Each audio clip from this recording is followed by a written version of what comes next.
hard this distance is. We don't even talk anymore. Tell me what we arguing for. Cause I got things to say, and I wanna say them face to face. We don't even talk anymore. Can we talk about us? Baby, my way you give me, I drive over your crap. You look at me, never leave with your best friend. The amount of time with him, look me in my should have been. I could have been a girl. All these years that we spent together, but you better see. We don't even talk anymore. Tell me what we arguing for. We just don't talk. I got things to say, and I wanna say it face to face, but we don't even talk anymore. Can we talk about us before we say goodbye? Can we talk about us, baby? You and I.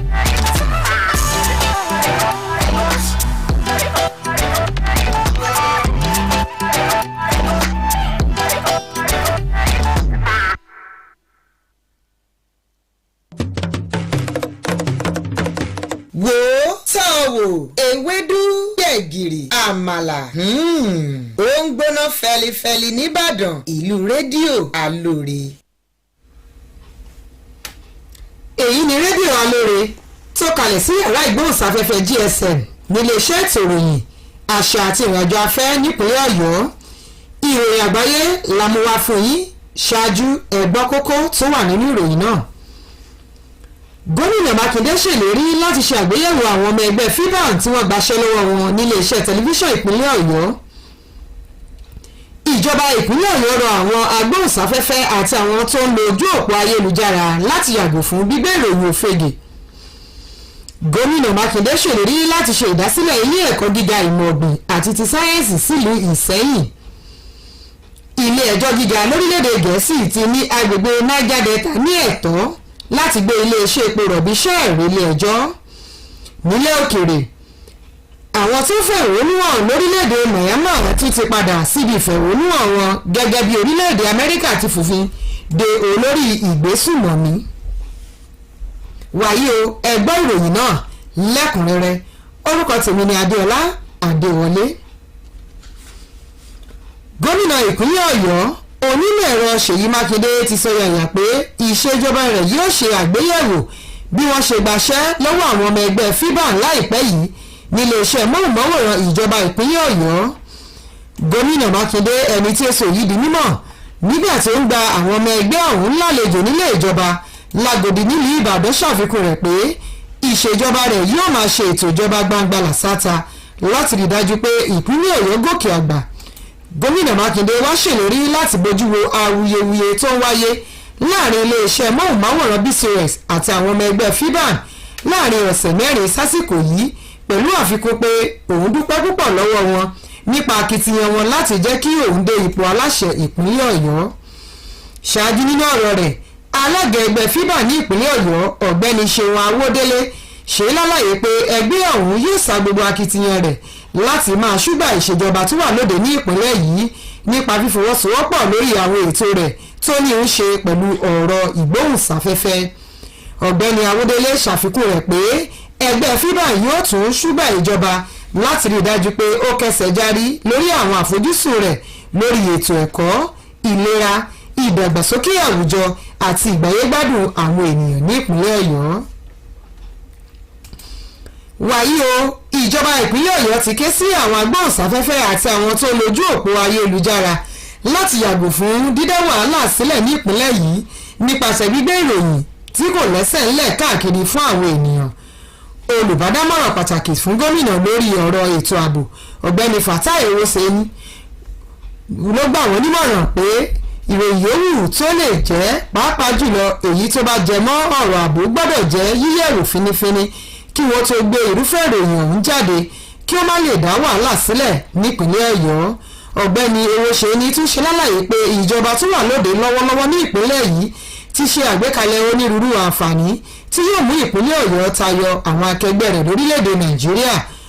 Olùbádámọ̀ràn pàtàkì sí gómìnà ẹni tí ó tún jẹ́ ọ̀gá àgbà ètò ẹ̀dáwó fún ètò ààbò ní ìpínlẹ̀ Ọ̀yọ́ ṣàlàyé pé ìròyìn tó jáde pé arákùnrin àgbẹ̀ kan jáde láyé lọ́jọ́rùú tó kọjá nínú oko rẹ̀ nínú Ìgàngàn lágbègbè Ìbàràpá jẹ́ èyí tó bani lọ́kàn jẹ́ gidigidi, pẹ̀lú àfikún pé arákùnrin ọ̀hún lè ṣalábàpàdé ikú òjijì náà látàrí bí ó ṣe bá oko rẹ̀ ní jíjóná nígbà tí ó débẹ̀.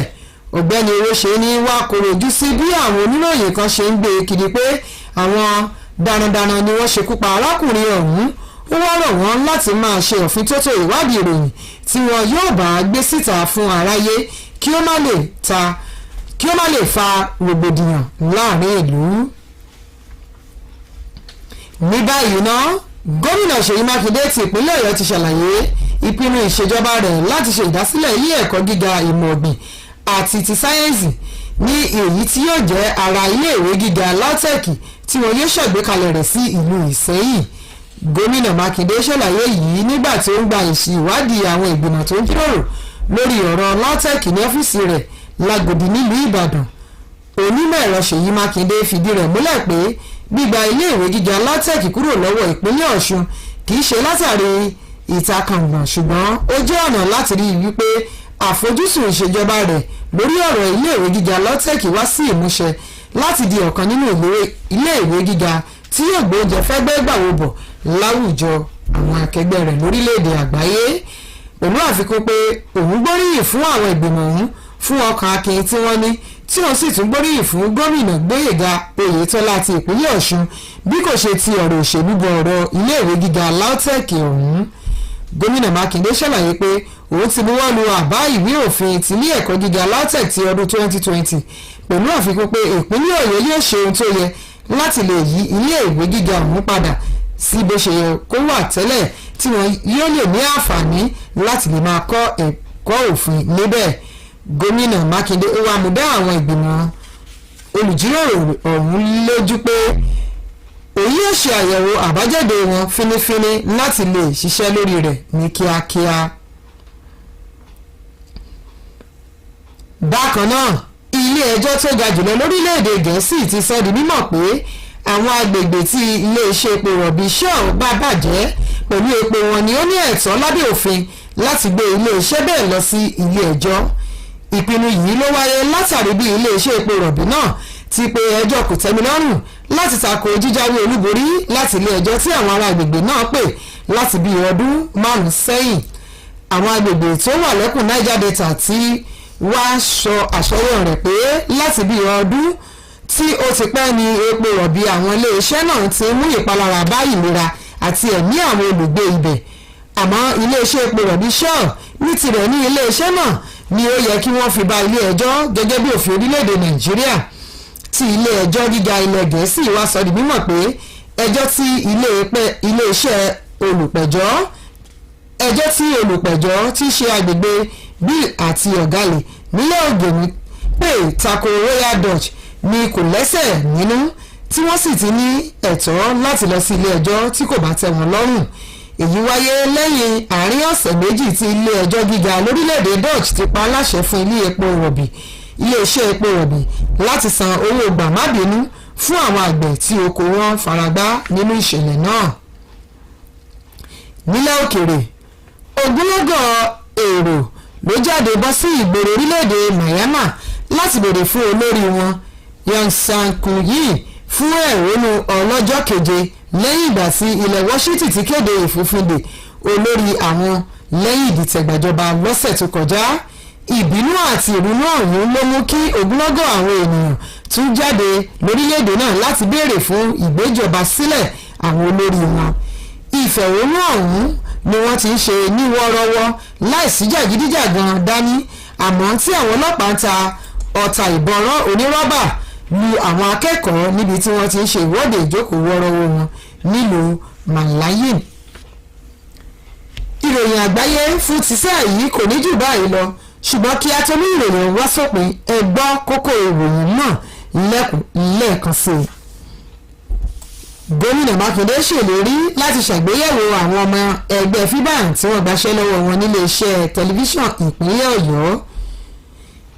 Ìjọba ìpínlẹ̀ Ọ̀yọ́ rọ àwọn agbóhùnsáfẹ́fẹ́ àti àwọn tó ń lo ojú òpó ayélujára láti yàgò fún gbígbé ìròyìn òfegè. gómìnà Mákindé ṣèlérí láti ṣe ìdásílẹ̀ ilé ẹ̀kọ́ gíga ìmọ̀ ọ̀gbìn àti ti sáyẹ́ǹsì sílùú Ìṣẹ́yìn. Bákan náà la tún mú wá fún yín pé ilé ẹjọ́ gíga lórílẹ̀‐èdè Gẹ̀ẹ́sì ti ní agbègbè Niger Delta ní ẹ̀tọ́ láti gbé iléeṣẹ́ epo rọ̀bì Shell wọlé ẹjọ́.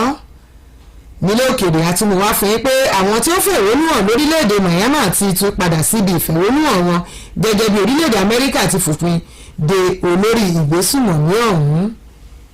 Èyí ló pe ìròyìn àgbáyé fún ti ìrọ̀lẹ́ yìí. Ẹ pàdé wa ní ọ̀la láago 10 fún kókó ìròyìn àti láago 12 fún kókó ìròyìn Ọ̀yọ́, aago 2 ọ̀sán fún ìròyìn Ọ̀yọ́ àti aago 4 ìrọ̀lẹ́ fún ẹ̀kúnrẹ́rẹ́ ìròyìn àgbáyé. Títí di ìgbà náà, orúkọ tèmi ni Adéọlá Adéwọlé. Ẹ kú ìkàlẹ̀, ẹ ṣeun tẹ́ ti gbọ́ wa.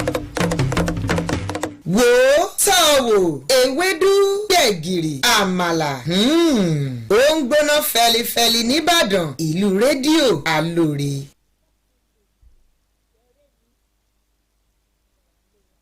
àṣà ò gbọ́dọ̀ wọlé gbẹ́yẹlé àṣà ò gbọ́dọ̀. ẹ lẹ́ bàbá àdìo ẹ wo aṣọ ọ̀gbẹ́yẹlé nìkan mọ́ nísìn ẹlẹ́yẹlé gan-an làṣà ń gbé ọ̀rọ̀ ojú òní ìmọ̀ wa rí yín fún.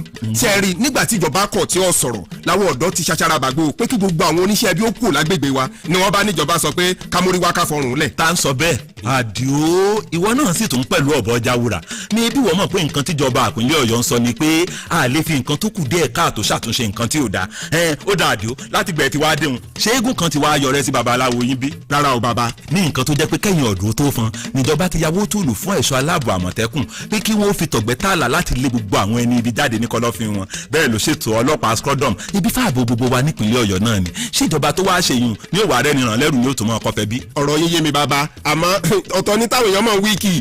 àwọn ará bíi ti tòṣèlú bọ̀ ọ́nù nígbà àtàkùté wọn mẹ́tẹ̀ẹ̀ta òré ó rí wọn lórí ẹ̀rọ ayélujára táwọn ti ròyìn òfegè ní ibi láti sọ̀jọba gómìnà Ṣèyí Mákindé ní súná bú ni. bàbá kí là á wàá ṣe ṣé ẹ mọ̀ pọ́nrọ̀ sọkúsọ bíi náà nú ẹ̀rùn ni. ẹ̀yin ọ̀dọ́ tẹ́ ẹ nífẹ̀ẹ́ ìpínlẹ̀ Ọ̀yọ́ dénú náà ni kẹ́ ẹ sọ fún gbogbo òlù pé orí ìpinnu àṣà ò gbọ́dọ̀ wọlé gbẹ́yẹlé níjọba ìpínlẹ̀ Ọ̀yọ́ dúró lé. ó ti yé mi bàbá mo sì ń lọ rèé fọ rere rẹ̀ náà nu. iléeṣẹ́ ètò ìròyìn àṣà òun ìrìn àjò afẹ́ tìpínlẹ̀ Ọ̀yọ́ ló ń kéde.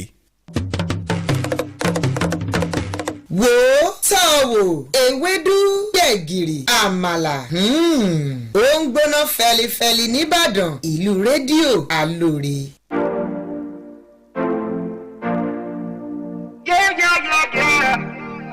I think I drink too much. She won't break up with her boyfriend cause of me. She not only me when she wants, she don't want to nobody. She won't break up with her baba cause of me. She not only me when she wants, she don't want to nobody. I don't feel like I deserve your love, oh baby. You know they feel like say I deserve your love, oh mama. I know they feel like say I deserve your love, oh baby. You don't feel like I deserve your love, oh mama. Cause I'm all for you. Make you know fear, don't you bother. Yeah, girl, I'm all for you. Make you know fear, pushing over. I'm gonna need somebody. If you need this somebody, baby you can call on me. I can be your company. Yeah, somebody. If you need this somebody, I can be your company. Baby you can call on me. Yeah, break up with that boyfriend cause of me. She not only me, she wants, she don't want to. Gbẹ̀gìrì ewédú àmàlà ó ń gbóná fẹ́lifẹ́li in Ìbàdàn. The anchorage of Aloore Radio.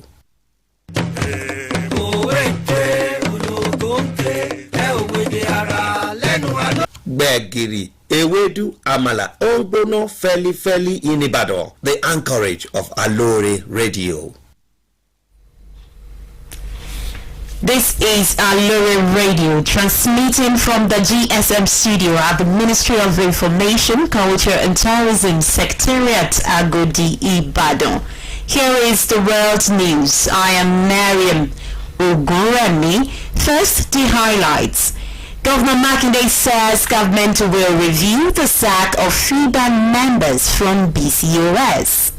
Oyo government appeals to media practitioners, social media influencers against misinformation and sensationalization. Oyo government to establish College of Agriculture and Natural Science in Isenyi. On the foreign scene, UK Supreme Court rules that Niger Delta committees can sue Shell in English courts. And on the foreign scene, Myanmar's protesters back on the streets as US sanctions co-leaders. Now the details.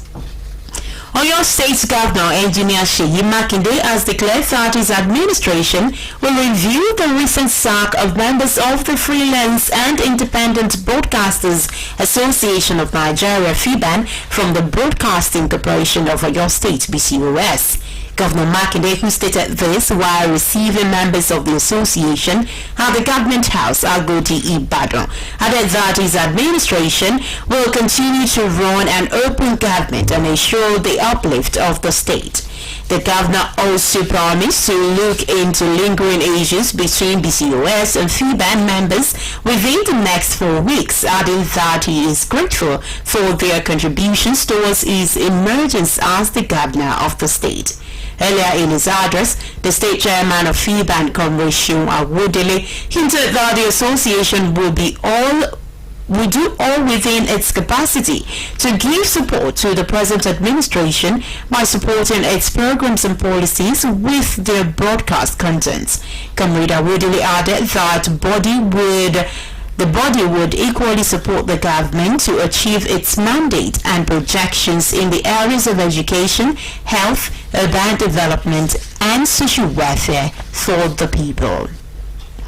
Oyo State government has called on media practitioners and social media influencers to avoid stalking members of discord in the state through misinformation and sensationalization of their news item. The state government, who made the appeal through the Special Advisor to the Governor on Security Matters, Mr. Fatai Owoseni, advised that information, especially those based on security, should be verified before being published to avoid causing rancor and crisis in the state. Owoseni said Oyo State has been strategically positioned to benefit from present administration's economic policies, which he said would make the state to rival the best in the country. The Special Advisor, who is also the Executive Secretary of Oyo State Security Trust Fund, said the report of a farmer that died at his farm in Igogo, Ibarapa area of Oyo State on Wednesday was unfortunate, adding that the man might have died of shock after he met his farm burnt. He condemned those who attributed the death to attack by cow herders and advised that media men should maintain the practice of verifying facts before publishing stories that might incite violence. Oyo State Governor Engineer Seyi Makinde has disclosed the plans of his administration to establish a College of Agriculture and Natural Sciences, which would be a campus of Ladoke Akintola University of Technology in Isenyi. Governor Makinde made the disclosure while receiving the report of the Negotiation Committee on LAUTECH at the Executive Chamber, Governor's Office, Agodi, Ibadan. He reaffirmed that parting ways with Osun State on LAUTECH was not born out of animosity, but a desire to see that the institution realized its vision of being a world-class university, adding that the committee deserved a commendation for its courage, as well as Osun State's Governor Boyega Oyetola for his modesty beyond partisan politics. The governor explained that he had signed LAUTECH 2020 bill into law, adding that the state would apply to necessary authorities so as to change the institution to a conventional university that would handle other humanity-related courses. Governor Makinde, however, assured the Negotiation Committee on LAUTECH that he would carefully go through their recommendations and act on them accordingly. And away from Oyo State, the United Kingdom Supreme Court has ruled that polluted Nigerian communities can sue oil giant Shell in English courts. This decision overturns a previous appeal court ruling and represents a victory after a 5-year legal battle. The Niger Delta communities have said that decades of pollution have severely impacted their lives, health, and the local environment. Shell, in its defense, argued that it was only a holding company for a firm that should be judged under Nigerian law. The Supreme Court, therefore, ruled that the cases brought by the Bill community and the Ogale people of Ogoni land against the Royal Dutch Shell were arguable and could proceed in the English courts. This is coming barely 2 weeks after a Dutch court ruled that the oil giant is liable to pay for farmers in the Niger Delta region compensation over oil pollution in their communities. Moving on to the foreign scene now, where huge crowds thronged cities around Myanmar to demand the return of ousted leader Aung San Suu Kyi for a 7th straight day of protest after Washington announced sanctions on the generals behind last week's coup. A torrent of anger and defiance has brought hundreds of thousands of people out in nationwide rallies demanding the country's generals relinquish power. Demonstrations have so far largely been peaceful, but police fired rubber bullets on students while dispersing a sit-down protest in the city of Malamyin. And that ends the world news on Aloore Radio. But before we go, let's go through the highlights again. Governor Makinde says government will review the sack of FIBA members from BCOS. Oyo government appeals to media practitioners, social media influencers against misinformation and sensationalization. Oyo government to establish College of Agriculture and Natural Science in Ise. We also told you that UK Supreme Court has ruled that Niger Delta communities can sue Shell in English courts. And on the foreign scene, Myanmar's protesters back on the streets as the US sanctions school leaders. That's how we wrap up on today's world news. I am Miriam Ogoremi from Aloore Radio, transmitting from the GSM studio at the Ministry of Information, Culture and Tourism Secretariat, Agodi, Ibadan. Do have a blessed evening. Bye for now.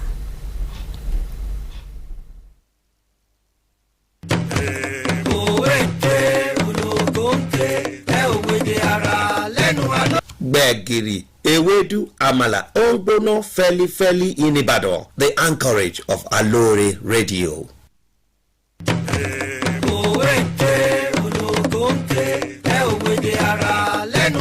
Gbẹ̀gìrì, ewédú, àmàlà, ó ń gbóná fẹ́lifẹ́li in Ibadan. The anchorage of Aloore Radio. I don't feel like I deserve your love, oh baby. You know they feel like say I deserve your love, oh mama. I know they feel like say I deserve your love, oh baby. You don't feel like I deserve your love, oh mama. 'Cause I'm all for you, make you know fear, don't you bother. Yeah, girl, I'm all for you, make you know fear, pushing over. I'm gonna need somebody. If you need this somebody, baby, you can call on me. I can be your company. Yeah, somebody. If you need this somebody, I can be your company. Baby, you can call on me. Yeah, break up with that boyfriend 'cause of me. She not only me when she wants, she don't want nobody. She won't break up with that boy because of me. She not only me when she wants, she don't want nobody. Yeah. I don't feel like I deserve your love, oh baby. You know they feel like say I deserve your love, oh mama. I know they feel like say I deserve your love, oh baby. You don't feel like I deserve your love, oh mama. Cause I'm all for you. Hey, you know fear, don't you bother. Yeah, I'm all for you. Hey, you know fear, cause you know man. She won't break up with the boy because of me. You know only me, she wants me nobody. You're quite for that.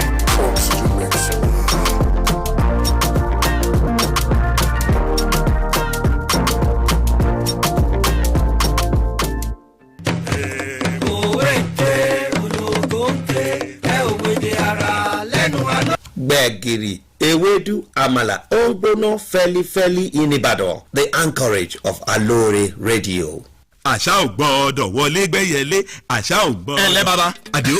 ẹ wo aṣọ ọ̀gbẹ́yẹlé nìkan mọ́ nísìn ẹlẹ́yẹlé gan-an làṣà ń gbé ọ̀rọ̀ ojú òní ìmọ̀ wa rí yín fún.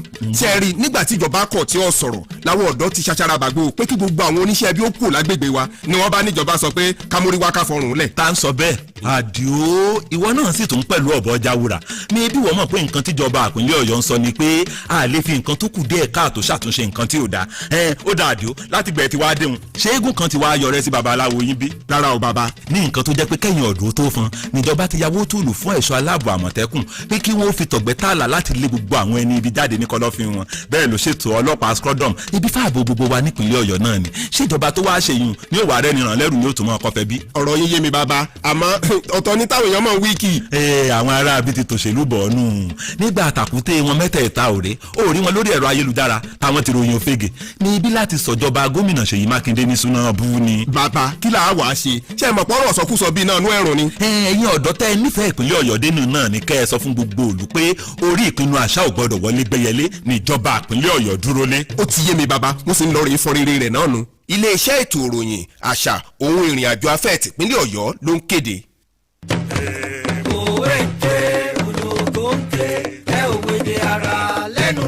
Gbẹ̀gìrì, ewédú, àmàlà, ó ń gbóná fẹ́lifẹ́li in Ìbàdàn. The anchorage